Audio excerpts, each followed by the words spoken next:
Hello guys, আশা করি তোমরা সবাই ভালো আছো। কালী পুজোর আগে তোমাদের জন্য ভিডিওটা আনবো ভেবেছিলাম, কিন্তু ব্যস্ত ছিলাম বলে পারিনি ভিডিওটা পোস্ট করতে। এটা একটা ছোট্ট মা কালীর মূর্তি। এই প্রতিমার সাইজ ছিল 3 ফুট, আর নিচে পদ্ম করা ছিল। কারণ আমার যে বন্ধু যার বাড়িতে এই ঠাকুর যাবে, তার হাজব্যান্ডের একটা আবদার ছিল যে মায়ের নিচে পদ্ম করা হোক, তার জন্য আমি পদ্ম করেছিলাম। শিব ঠাকুরটা এত মিষ্টি হয়েছিল, মানে আমার নিজেরই বিশ্বাস হচ্ছিল না এটা আমারই করা। আর মায়ের মুখটি তো খুবই প্রাণবন্ত হয়েছিল, আমার খুব পছন্দ হয়েছিল।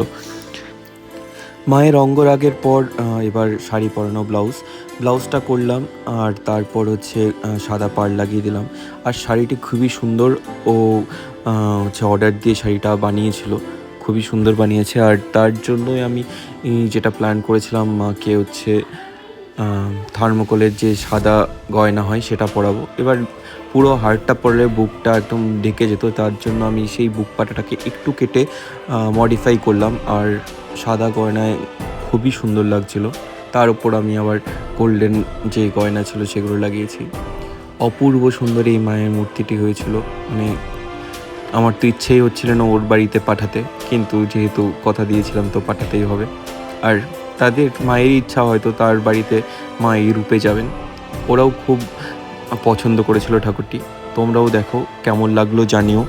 আর প্লিজ আমার চ্যানেলটি সাবস্ক্রাইব করো এই ধরনের আরও ভিডিও দেখতে হলে।